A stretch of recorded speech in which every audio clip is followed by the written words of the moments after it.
Depuis quelques jours, les réseaux sociaux sont devenus les théâtres où les accompagnateurs de malades règlent leurs différends avec le corps médical, mettant au goût du jour la problématique de l'accueil, mais aussi de l'hygiène dans les structures sanitaires.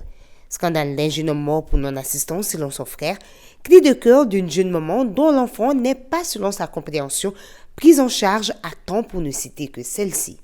Face à ces accusations qui planent sur la tête des prêteurs de serment d'Hippocrate, le ministère de la Santé prend le problème à bras-le-corps. Le but de ce rassemblement, de ces échanges, c'est pour qu'on crève l'abcès. On peut dire que l'abcès a été déjà crevé, pensé. Mais si ça ne se soigne pas, c'est que quelque part, chacun de nous a failli à sa mission. Et nous, dorénavant, après cette séance d'échange, nous allons utiliser la carotte et le bâton.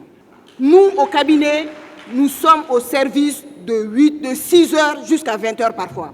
À 14 heures, tu vas dans la plupart des établissements, les premiers responsables sont déjà à la maison. Quand tu vas voir qui fait la garde, ce n'est même pas des stagiaires, mais des bénévoles. Plébéante, en dépit du fait que l'abcès a été percé, le ministre de la Santé, dans une adresse franche, en appelle à la responsabilité collective. Responsabilité qui devra désormais passer par des dénonciations afin de mettre fin à des pratiques qui n'honorent pas la profession. Que chacun prenne ses responsabilités. Et j'en appelle à tous, aux syndicats, aux usagers, et les dénonciations seront les bienvenues. Et ce qu'on aimerait, c'est des dénonciations avec des noms, avec des heures et avec des structures. Comme on le dit, trop, c'est trop. Donc, ratez ça. Il n'est pas donné à tout le monde d'être médecin. C'est une profession, il y a une déontologie, il y a un savoir-faire. Il faut savoir accueillir les patients. Les états généraux sont revenus sur ça tous les jours. Et le plus difficile, c'est quoi? Quand il y a un problème, le directeur est peinard chez lui, il n'y a pas de problème. Parce que lui, à la rigueur, il ne s'en soucie même pas. Le chef, c'est l'information. Ce qui se passe dans ta structure, il faut comprendre, connaître et sévir aux besoins et récompenser aux besoins. La question de la santé étant inscrite en lettres d'or dans la feuille de route du gouvernement, aucune complaisance ne sera faite aux fauteurs de troubles, garantit le médecin colonel Assaba Diallo Touré. Au terme de ce présent atelier, qui est l'un des derniers remparts de la sensibilisation, place sera désormais faite au bâton pour sévir comme il se doit.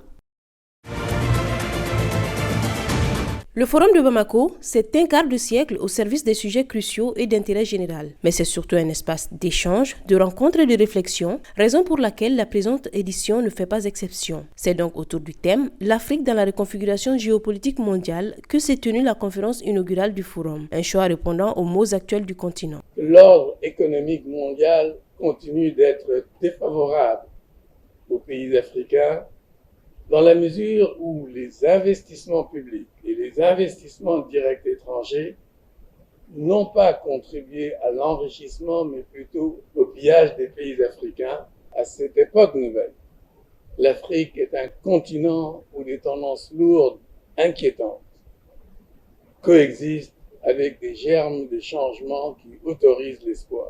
Au chapitre des tendances lourdes, la faible souveraineté de l'Afrique en ce qui concerne la course aux armements. Face à cette guerre d'influence, il revient au continent de savoir se positionner selon ses réalités. Ce continent qui a été berceau de l'humanité, qui a connu une évolution autonome pendant des millénaires, ce continent, dis-je, peut renouer avec l'histoire et être à nouveau un acteur important de l'histoire mondiale. Il suffira simplement pour cela de savoir parler en notre nom.